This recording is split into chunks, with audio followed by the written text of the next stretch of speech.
Welcome to all my dear friends. Online शिक्षण live learning app quiz ॲप्लिकेशनच्या माध्यमातून आयोजित संपूर्ण अंकगणित लाईव्ह तासिकेत सहभागी सर्वांचं हार्दिक स्वागत आहे.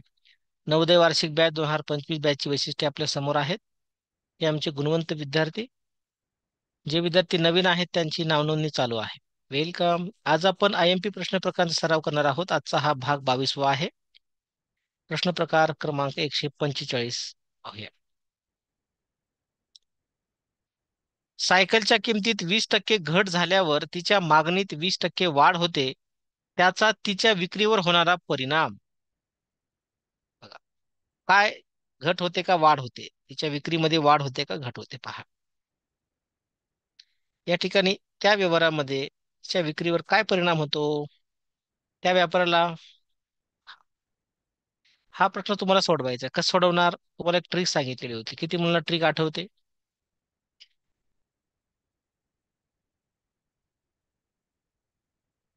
जर एखाद्या वस्तूच्या किमतीतून घट आणि त्या वस्तूच्या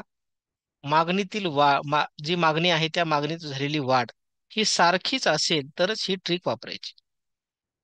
म्हणजे 20% घट किमतीमध्ये, 20% किंमत कमी केली तर 20% जास्त वस्तू विकल्या गेल्या, म्हणजे जास्त काय झाली, विक्री झाली 20%. चला तर कसा सोडवणार प्रश्न? कोण सांगतं? फास्ट. श्लोक चौधरी बोला, कसं करायचं? सर किंमत बघा, काय, टक्केचा वर्ग टक्के भागिले 100. भागिले 100. बघा, आणि या ठिकाणी लक्षात घ्या की ज्या वेळेस घट आणि वाढ ही सारख्या टक्क्यात असते अशा वेळी काय होते? त्याच्या विक्रीमध्ये घटच होते. हे लक्षात ठेवा. येणारं उत्तर हे घटच असणार. हो. मग या ठिकाणी दोन्ही संख्या सारख्या आहेत, म्हणजे 20चा वर्ग भागिले भागिले 100. 20चा वर्ग किती? 400 भागिले 100. बरोबर 4%. 0.00 म्हणजे 4%. आता टक्के घट. तुम्हाला सांगितलं की घटच होते, तर पर्याय क्रमांक ए हे उत्तर आहे. Thank you sir. सर अजून सुद्धा एका पहा, आता एक वेगळी पद्धत सांगतो, सर्व लक्षात घ्या. हे किती मुलांना समजलं? हे सूत्र कधी वापरायचं? घट आणि वाढ सारखीच असेल तर ही पद्धत वापरायची आहे. आता पुढे पुढची पद्धत पाहूया. समजा खरेदी किंमत 100 रुपये आहे आणि हे विक्री.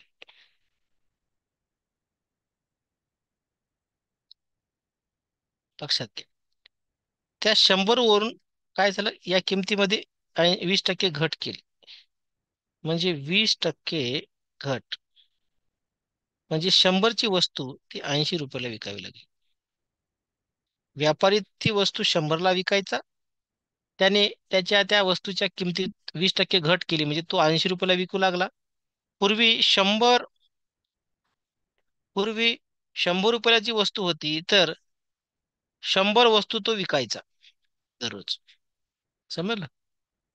100 वस्तू तो विकायचा. आता त्या वस्तूची किंमत कमी केल्यामुळे ग्राहक वाढले आणि 20%नी वाढ झाली.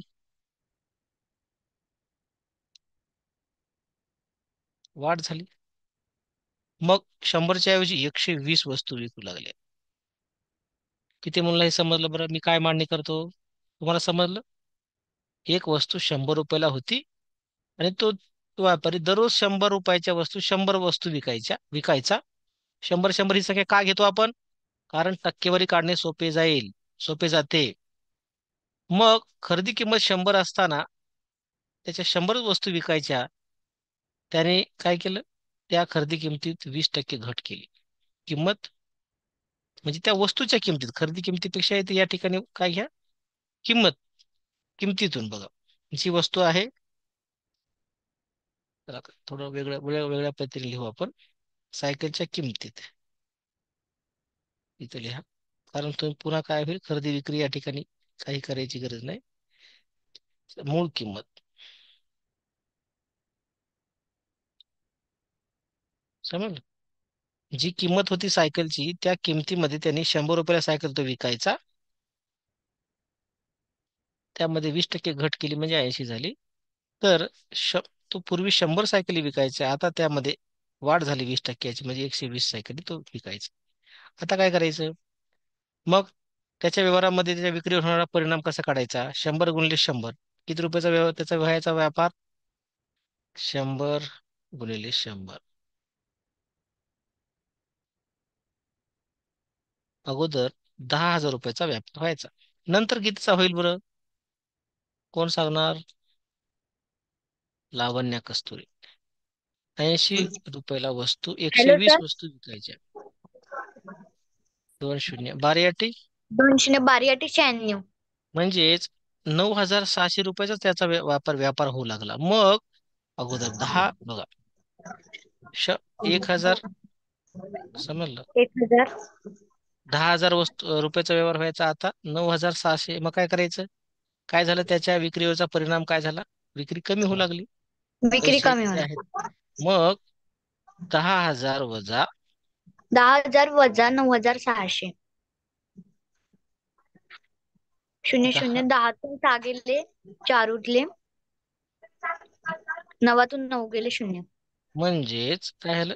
10 आता टक्के काढायचं आपल्याला. या ठिकाणी हे काय झाली? घट झाली. घट झाली. मग घट किती झाली?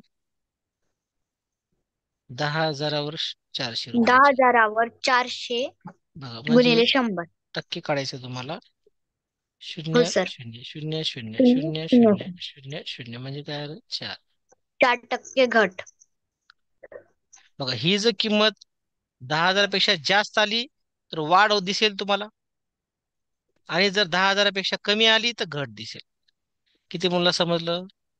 हे अशा प्रकारे तुम्हाला हा प्रश्न सोडवता आला पाहिजे. ज्यांना समजते त्याने हात दाखवा. चला, पुढचा प्रश्न थँक्यू सोडवा. सर. वेलकम.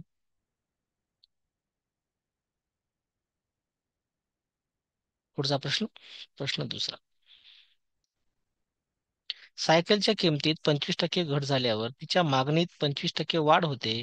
त्याच्या बघा, त्याचा तिच्या विक्रीवर होणारा परिणाम. फास्ट ट्रिकचा वापर करा, उत्तर काढा.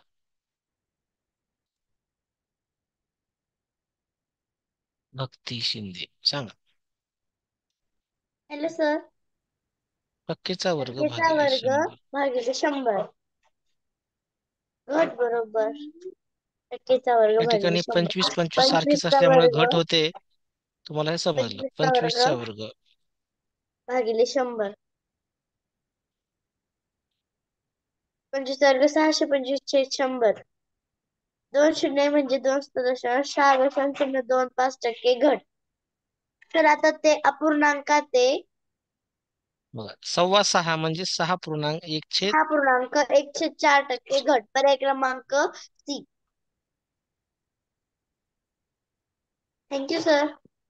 वेलकम.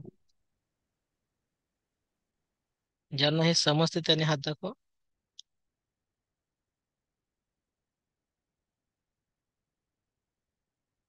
चला पुढे पाहूया.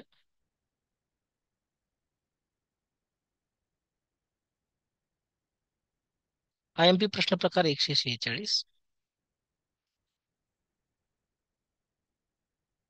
15 मीटर लांबीच्या एका खोलीतील फरसबंदीसाठी 15 सेमी गुणिले 12 सेमी आकाराच्या 7,500 टाइल्स लागतात. खोलीची रुंदी आहे. पहा मित्रांनो, एक खोली आहे, ती आयताकृती आहे. हे तुम्हाला या ठिकाणी आता सांगता येईल का? येस, पाहू. ही खोली आहे. या खोलीमध्ये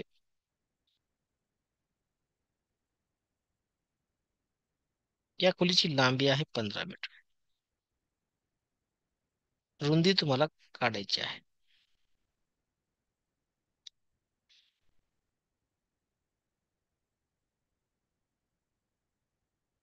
या खोलीमध्ये 7,500 टाइल्स बसव बसवलेले आहे, लागतात.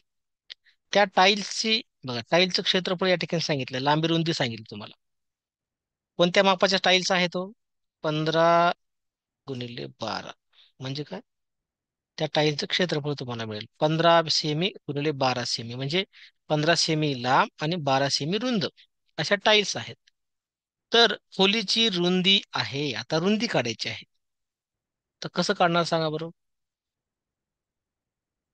फास्ट. सर्वप्रथम खोलीची लांबी ही मीटरमध्ये दिलेली आहे. या मीटरमधल्या दिलेल्या लांबीला सेंटीमीटरमध्ये रूपांतरित करा. त्यानंतर तुम्हाला आणि उत्तर दिलेले आहेत, सर्व मीटरमध्ये दिलेत. आपण शेवटच्या स्टेपला रूपांतर करू मीटरमध्ये. तुला कोण सांगणार? अद्विक सावंत. यापूर्वी आपण सूत्र वापरायचो, फरशांची संख्या टाईल्सची संख्या बरोबर टाईल्सची संख्या बरोबर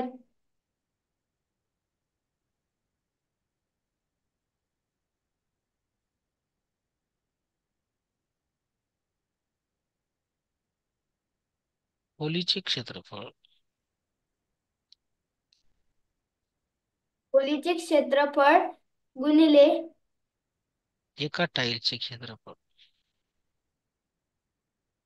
गुणिले एका टाईलचे क्षेत्रफळ.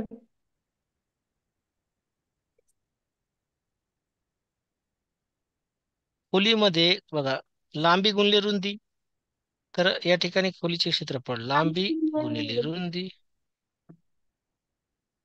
आणि या ठिकाणी 12 सुद्धा गुणिले लांबी 15 गुणिले भागिले रुंदी. आता 15 मीटर बरोबर किती सेंटीमीटर? 1500. 1500 सेमी. या ठिकाणी लांबी आहे 1500, रुंदी माहित नाही एक्स पुढे, रुंदी x आहे. आणि 15 सेमी लांबी 12 सेमी रुंदी, आणि या ठिकाणी 7500 स्टाईल्स आहे. समजलं? ही संख्या महत्वाची आहे. मग आता मांडणी कशी होणार? 7500 गुणिले 500 1500 गुणिले गुणिले एक्स 1500 x भागिले 15 गुणिले 12. भागिले 15 1 15, 15. 15 1 15, 15. 15 0 0, 15 0 0, 100 आलं. या दोघांचा गुणाकार होईल येस. आणि हे 100 भागाकार देईल. आपल्या एक्स ची किंमत मिळेल. किती मुलांना समजली मांडणी? 0 0 0 0 रद्द. आता 75 गुणिले 12 चा गुणाकार तुम्हाला करायचा आहे. 12 5 12 पंचे हॅलो, 60. हॅलो 60 ला सर. 0 हा 40, हा 12 7 हा, 12 7 84. 84 अधिक 6 90. 90. म्हणजे 900. एक्स ची किंमत किती आली? 900. 900. 900 सेमी आलेली. 900 सेंटीमीटर बरोबर 9 मीटर. येस, मग 900 सेमी बरोबर 9 मीटर. म्हणून तुमचं उत्तर आहे 9 मीटर, पर्याय ए. Thank you sir. वेलकम. ज्यांना प्रश्न समजला त्यांनी रिप्लाय द्या फास्ट.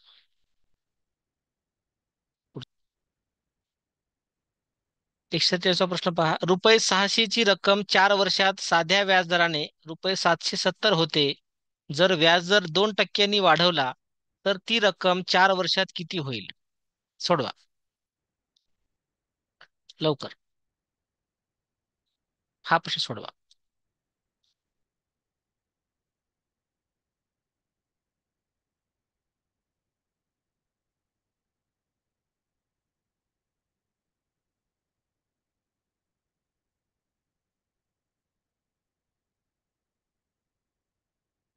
₹600 ची रक्कम 4 वर्षात साध्या व्याजदराने ₹720 होते. जर व्याजदर 2% वाढवला तर ती रक्कम 4 वर्षात किती होईल? फास्ट.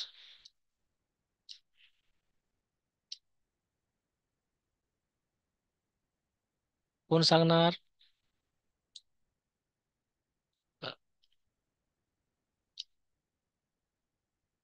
श्रीशैल जगताप, बोला. श्रीशैल. हम्म. Hello sir. हम्म. सहाशे ची रक्कम बघा, चार या सातशे ठिकाणी 720 होते म्हणजे काय आहे? रास आहे. होते. म्हणजे ही रास काय आहे? रास 720. 720 आहे. 720 आणि मधून 600 वजा केलं सरळ जाणार. मुद्दल आहे 600. 600 वजा करते. 120. सर सरळ व्याज, सरळ व्याज बरोबर काय होते? 120 रास मधून मुद्दल वजा केली की सरळ व्याज मिळतं. बरोबर 120. 120 रुपये सरळ व्याज आहे.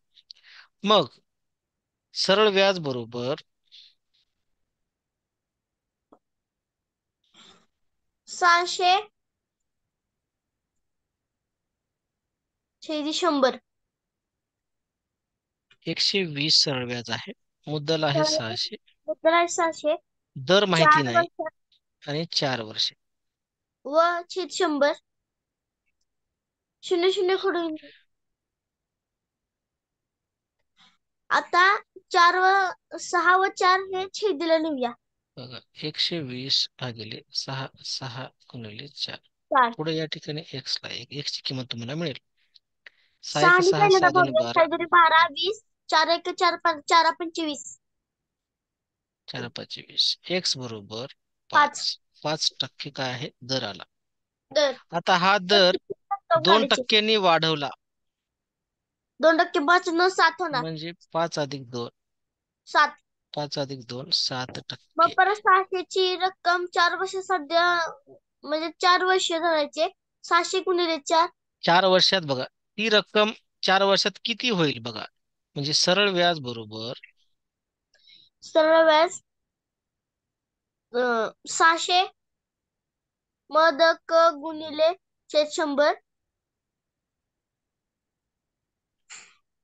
मुद्दल आहे किती? 600 600च आहे. दर आहे तर 7. 7%. कालावधी आहे 4 वर्षाचा. 4 वर्ष छेद 100. शून्य शून्य या कोडला. ठिकाणी हे तुम्हाला सरळ व्याज मिळेल. 6 7 सहा 42. 42 गुणिले 4. 4 2 8 4 चौक 4 चौक 16. 16 16. सरळ व्याज आलेला आहे 168 रुपये. आता 168. रास रास काढायची. 700 रास 43. बरोबर 700. मुद्दल आहे 600 अधिक 600. सरळ व्याज आहे 168. 768. 8 768. 6 7 म्हणजेच पर्याय क्रमांक बी. Thank you sir. वेलकम. चला पुढे पाहूया.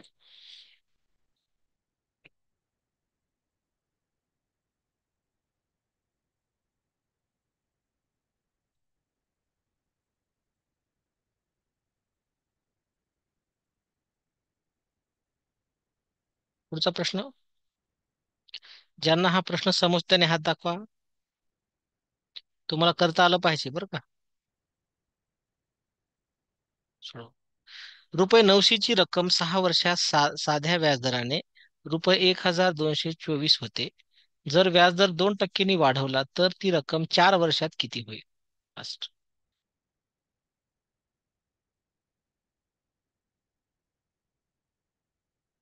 कोण सांगणार?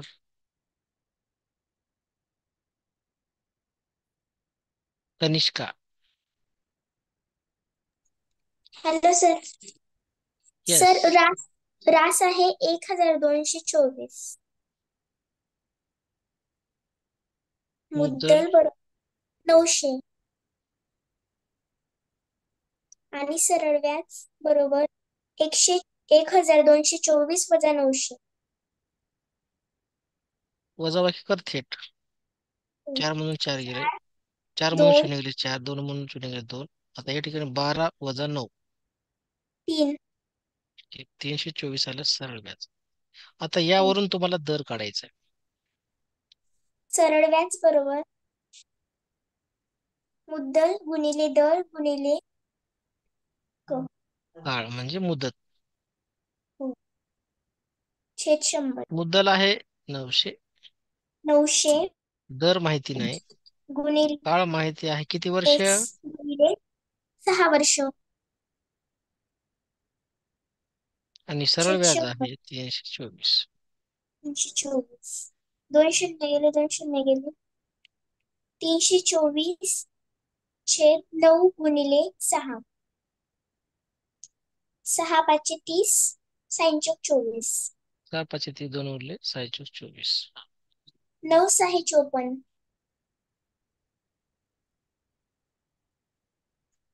म्हणजे एक्स ची किंमत दर आली 6% सहा दर आहे. टक्के या दरामध्ये वाढ झालेली आहे. दोन कितीने? टक्के म्हणजे 6 आणि 2 8%. नवीन दर आहे 8. 8%. आता सरळ व्याज बरोबर म द क भागिले 100. मुद्दल आहे 900 गुणिले दर 8% आणि गुणिले काळ 4. आहे 4 वर्ष बरं का, 6 वर्ष हो. नाही. चला. तेच. छेद 100. 2 शून्य गेले, 2 शून्य गेले. 9 8 72 गुणिले 4. 4 4 2 दुनी 8. 4 4. 7 28. या ठिकाणी रास बरोबर रास बरोबर मुद्दल अधिक व्याज. मुद्दल 900 अधिक 900 अधिक 288. 288. 9 2 9 2 11. 1188. पर्याय क्रमांक बी. तर अशा प्रकारे हा प्रश्न तुम्हाला सोडवता आला पाहिजे. किती मला समजलं? येस. IMP प्रश्न प्रकार 148. 8% वार्षिक साधे व्याजदर असल्यास रुपये 1500 चे रुपये 1800 होण्यास किती वर्षे लागतील?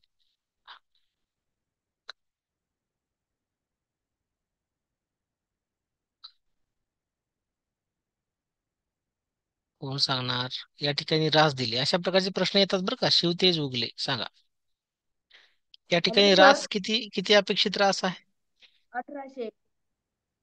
1800. मुद्दल 1500. 1500. 1500. मग सरळ व्याज किती असेल बरं? सरळ व्याज सर 300. 008 मधून 5 गेले 3. 300. आता या ठिकाणी तुम्हाला काय काढायचंय? मुदत वर्ष. काढायची, काळ काढायचा, काळ. काळ. सरळ व्याज बरोबर मदक भागिले 100.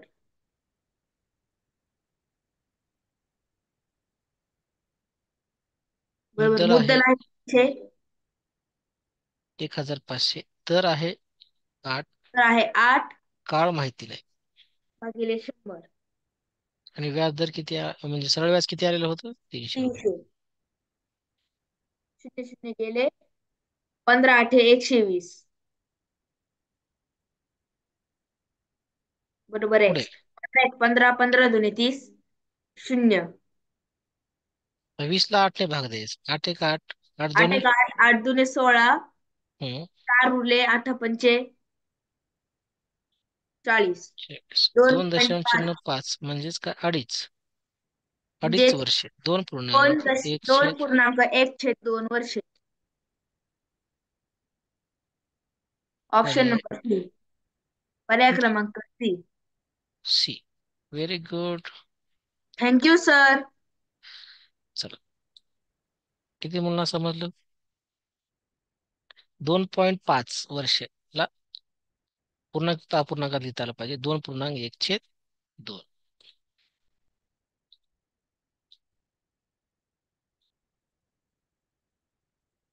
12% वार्षिक, पुढचा प्रश्न पहा.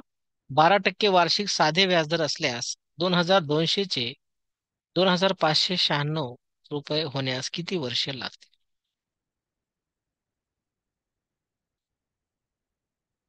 Shubhra Kawade. Hello sir. Yes. रास रास किती? बरोबर दो 2596. मुद्दल बरोबर 2200. व्याज बरोबर आता सरळ व्याज बरोबर 6930 म्हणजे 396 रुपये. रुपये. सरळ व्याज बरोबर मदक भागिले 100 भागिले 100. मुद्दल 2200 396 बरोबर 2200 गुणिले 12 गुणिले x भागिले 100. 2 शून्य गेले 396 भागिले 22 गुणिले 12. चला भाग द्या. कितीने भाग तर देणार? 2 ने भाग देऊ. कोणत्या संख्येला? हम्म. बेक बे 6 ने बेक भाग बे देऊ. बेक बे बेक बे बेक बे बेक बे बेक बे बे 9 बे 9 18 बे एक उरला 8. बे 8 16. पुढे 11 ने भाग देऊ.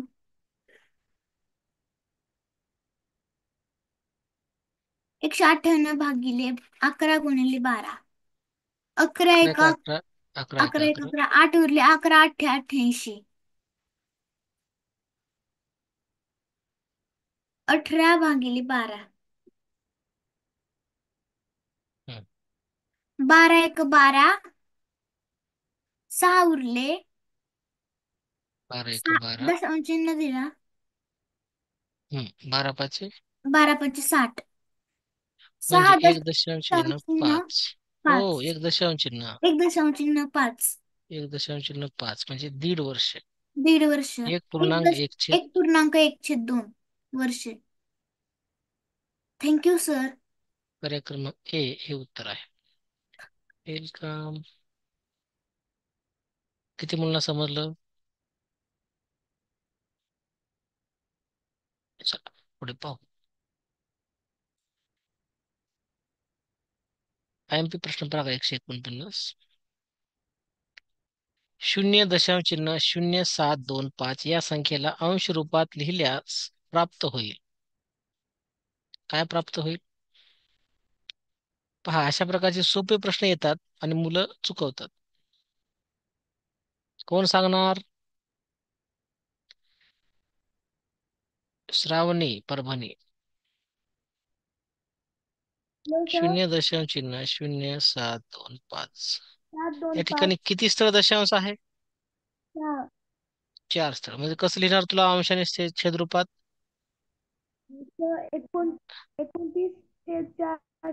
725 छेद तुम्हाला काय करायचंय? एक च्या नंतर 4 शून्य म्हणजे 10,000. एक दशक शतक हजार 10,000. 725 छेद 10,000 तुम्हाला लिहावं लागेल. आता काय करणार? 25 चोक 100.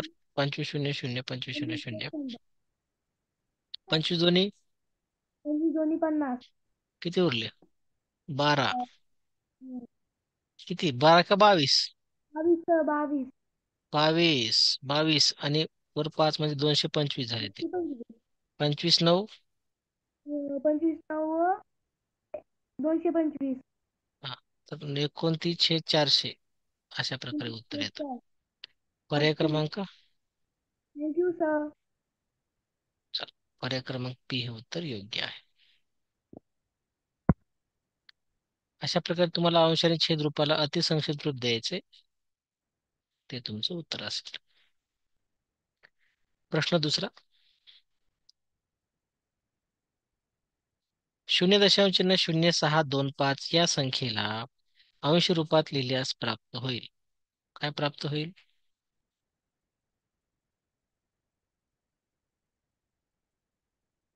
लावण्य, कस्तुरी. Hello sir. येस. 0.625 किती शून्य आहे म्हणजे किती स्थळ दशांश आहे? 4 स्थळ म्हणजे म्हणजे 10,000 1च्या होईल. नंतर 4 शून्य द्यायचं.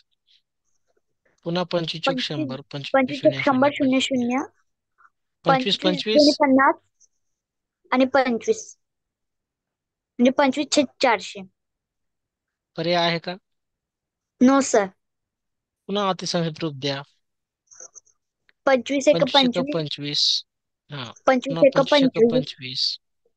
12 किती उरले. उरलं? 12 कसं उरतं?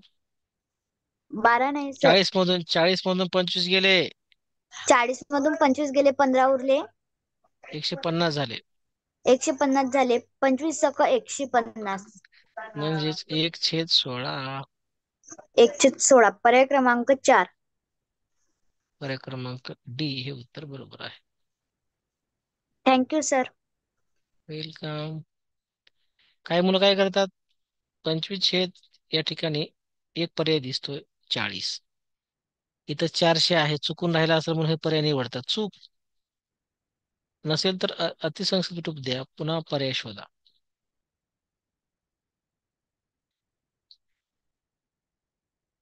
किती मुलांना प्रश्न समजला?